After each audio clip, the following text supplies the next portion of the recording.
Welcome back to Creative Thinkers. My name is Miguel Valenzuela, and today, as always, we bring you a very special guest. Today, we bring you Preston Brown.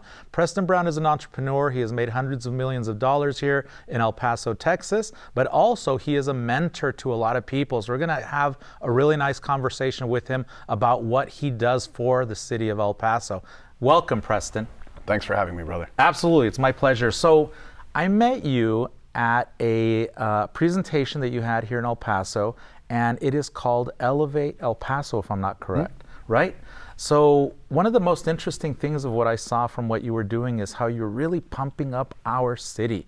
Are you from El Paso, first of all? We'll start there. Yeah, I tell everybody I'm so Mexican, my last name's even Brown. But being from El Paso and understanding how the dynamic of the city works, what are you doing for the city? Well, doing for the city, I guess I'm doing it for the city, I'm doing it for me, I'm doing it for where my kids grow up. I think is probably I want to see them grow up. I want my family to grow up in a community that's amazing.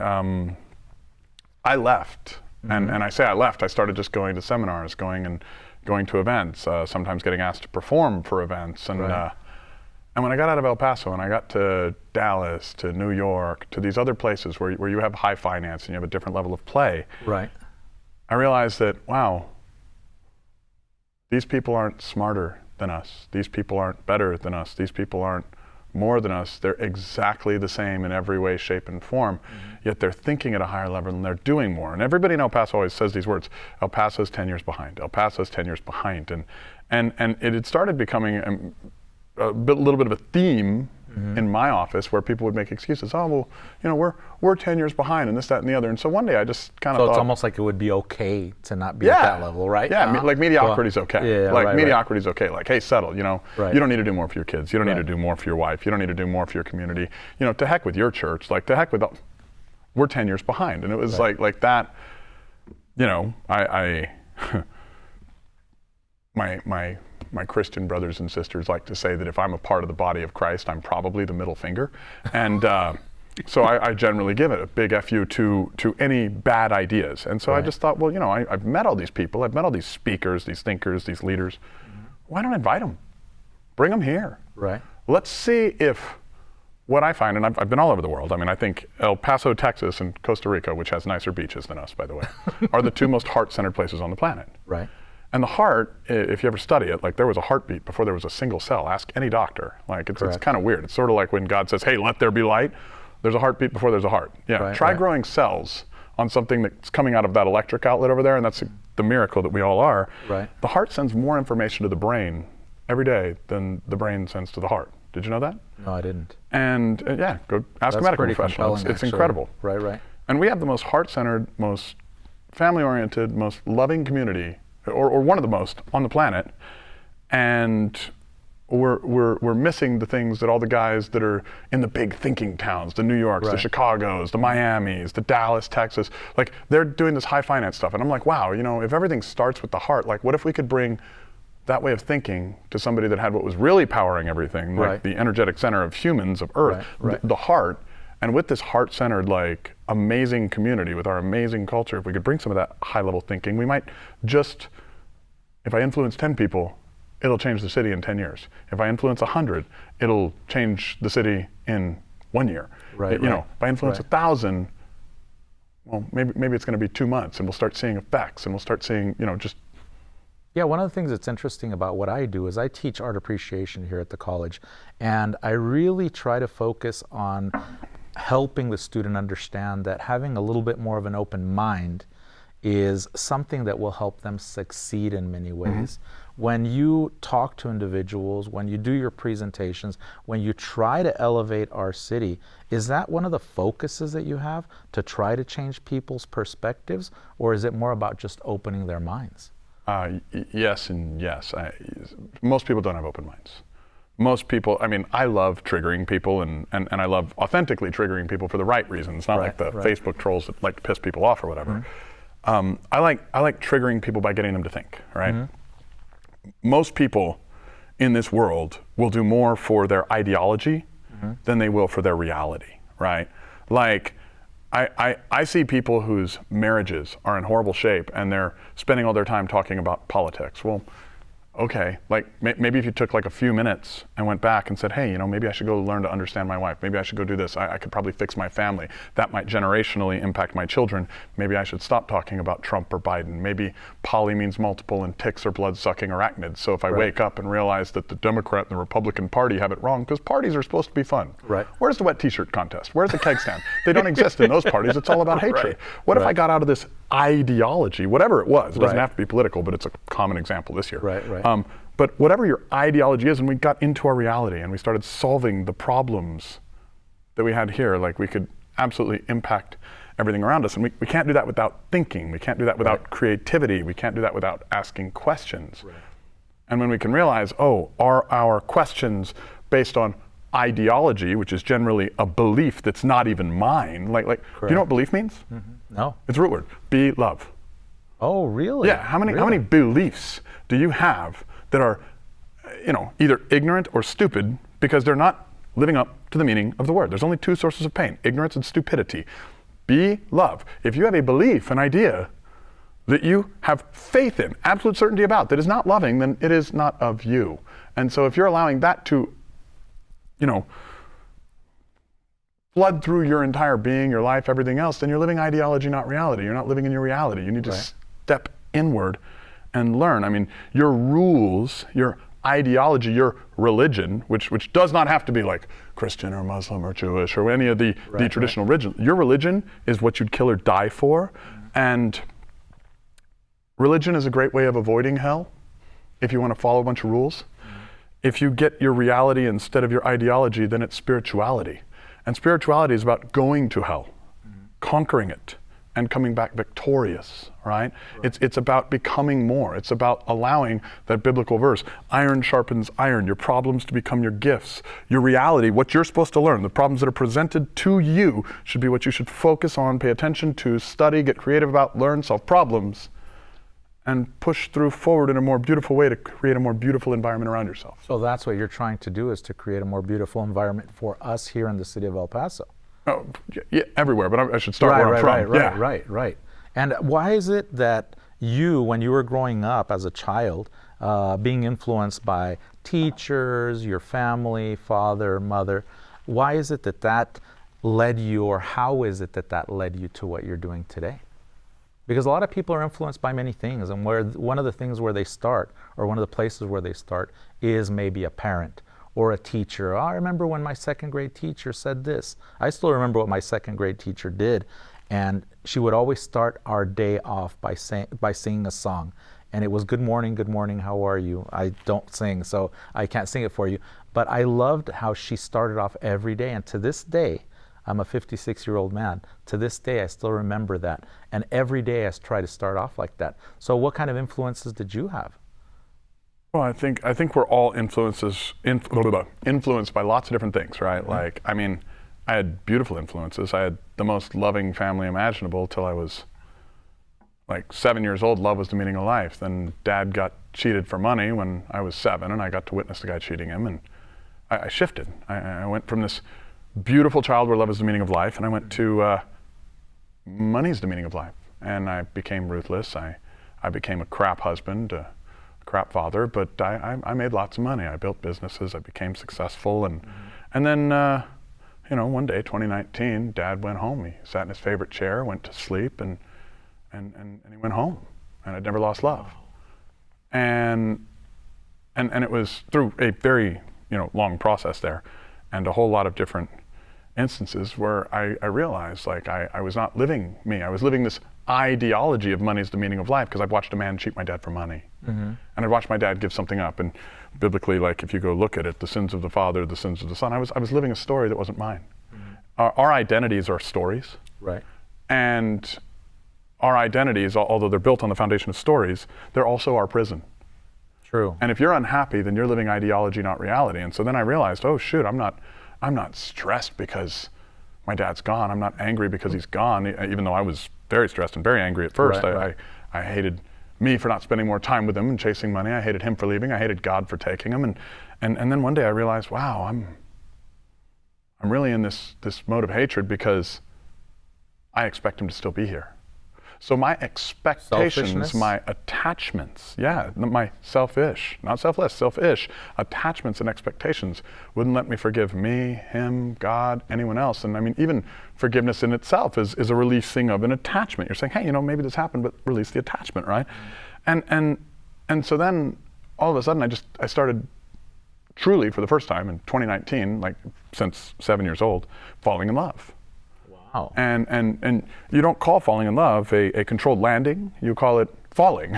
And normally when you're falling in love, like you hit bottom and there's a breakthrough, and you don't call it a breakthrough because nothing breaks. Like you have to break the old ideology, like cracked it wide open. I was like, oh wow, look what's really in here. What if it's me? And then when you start falling in love and you realize, oh wow, with the faith of a mustard seed, that's what the good book says, with the faith of a mustard seed you can move mountains. And then you start thinking like, and I love studying, I love learning, I love creativity, I love facts, I love language, because language has a lot of power. Like we talked earlier before the show, and I was telling you, even the word Satan in ancient Aramaic means crazy thought. How many people are possessed by crazy thought? Even Christ, when he was doing his fast for 40 days, and the devil, Satan, came and said to him, why not turn the stone into bread? He said, get behind me, Satan. Or, if converted into ancient Aramaic, get behind me, crazy thought. How many people are possessed by their thoughts? That's true. And that's, I think, what you're trying to change. Yeah, ideology. Trying to change it here in the city. How can people think a little bit differently, and what kinds of things can all people, not just people from El Paso, but all people do in order to kind of bring themselves to a different level?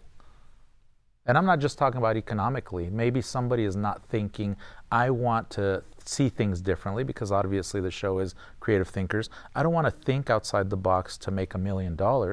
I want to think outside the box so I can have a better relationship with my child, for example, my significant other. What kinds of things can people do in order to do that? So let me kind of frame this. The way you do anything is the way you do everything, okay? There's 5 cores of life, 4s are needs.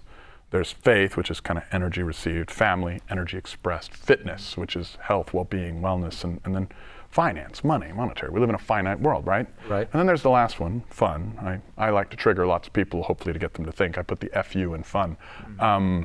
And so within those 5 cores, the way you do anything is the way you do everything. Like I'm having fun with this interview. I try to have fun with my faith, my family, my fitness, and my finance. And if we ever look at like what we love about kids, they're always having fun. They have that special mindset, right? Oh yeah, they're having fun. Yeah, there is an artist actually that creates these balloon dogs.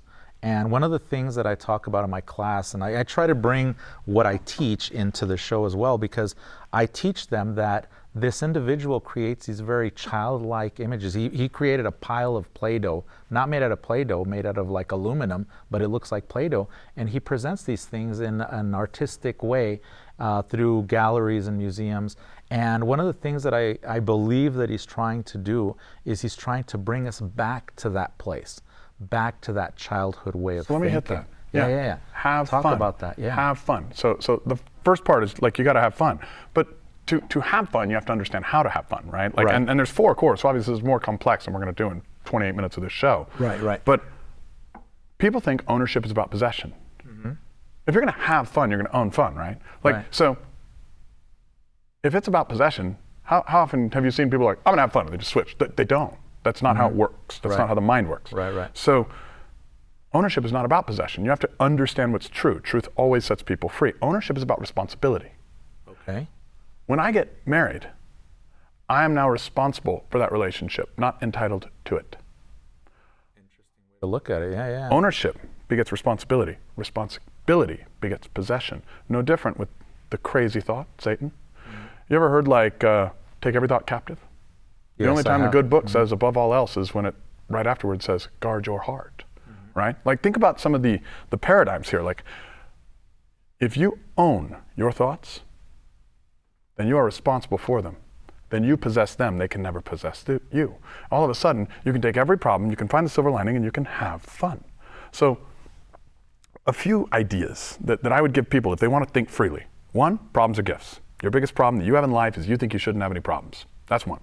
2, learn that ownership is responsibility. Ownership gets responsibility. Responsibility begets possession. Whatever is responsible for you will possess you. Follow that a little further before I get to the next one. Blame is an acronym. Being lazy and making excuses. Anytime I blame you for something or anybody else, I've given you responsibility. Could you blame yourself as well? Of course you can, but that's not blame. Blame internalized is responsibility. Oh, okay. Blame externalized is giving away responsibility. If I blame you, then you are responsible. If you are responsible, you have my power. So if I've given you my power, then I cannot have fun because now you own my fun. If I give you responsibility for my fun, now I've given you all my opportunity in one of the 4 or 5 cores of my entire life, right? So, and it's the one that's not a need. If you want to get to the ones that are needs, you better learn the one that's not a need, which is to have fun. Right. Okay? So, problems are gifts, ownership, responsibility, and then religion. Okay? Religion might be a great way of avoiding hell. Okay? But that's all it is. It's just a bunch of rules. Rules, if we go look at rules, there's a big problem with them. They're immortal. They never go away. In Texas, I think there's a rule right now. There's 2 rules. You can shoot a Native American from the 2nd story window of a hotel, but not a buffalo. Now, I'm sure there might have been some rational time hundreds of years ago where a Native American tribe was attacking like a small town of people, but that rule should probably not be on the books anymore, right? Like maybe they should have an expiration date. So your religion, your rules, your technology of structure is failing you. What we need to go after is the spirituality of it, which is about, hey, you know what? I'm not afraid of the problem. This is diving into the problems or gifts. Right. I'm going to go and understand this problem. I'm going to get closer to it. Like if I look at this coffee cup, or say I take this phone, and I look at the phone and I hold it up. Okay, well, I am seeing the same thing you're seeing, right? Right. Wrong.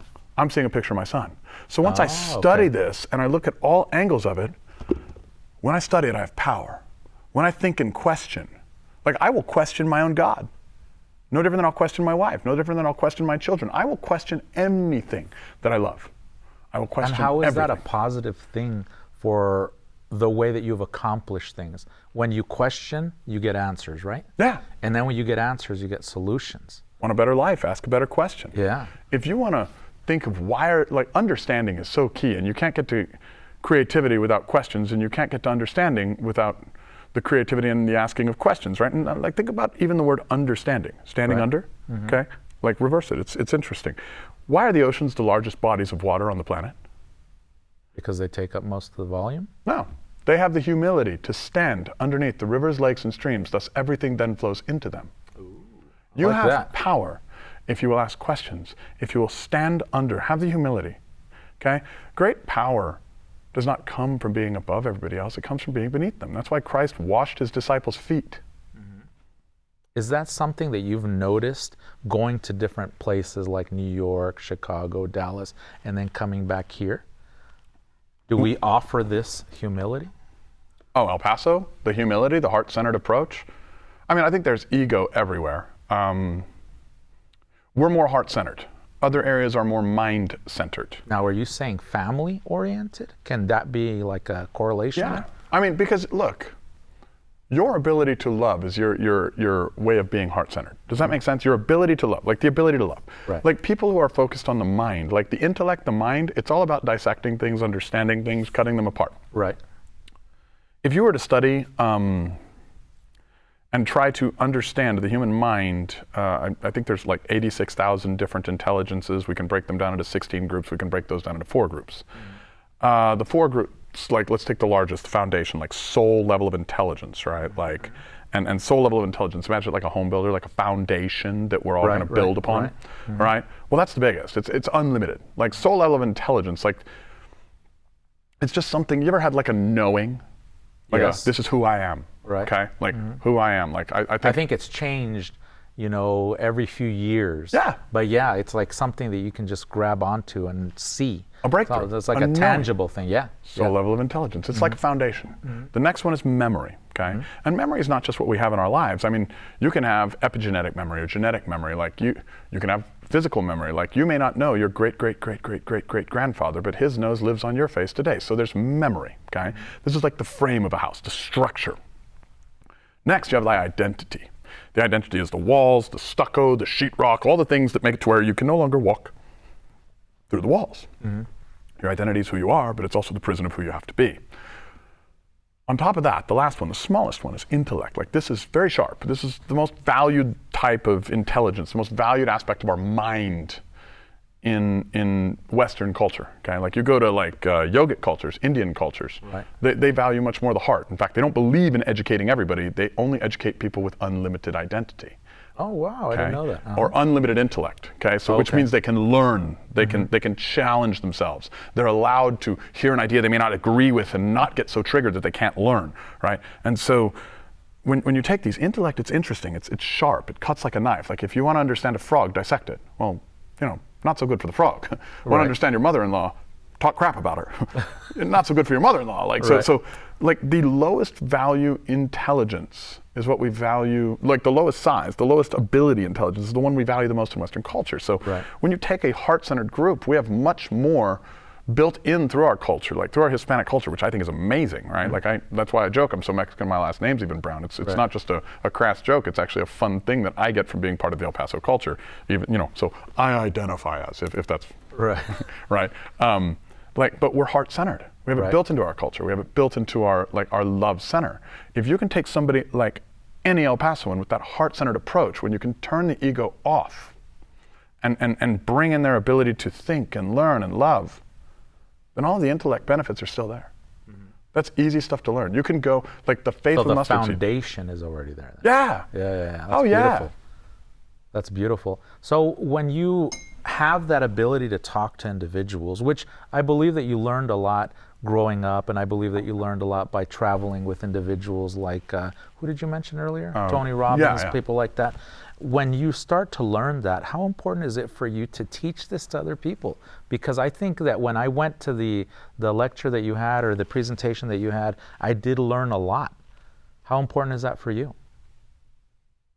I think it's probably very important. If I had to guess,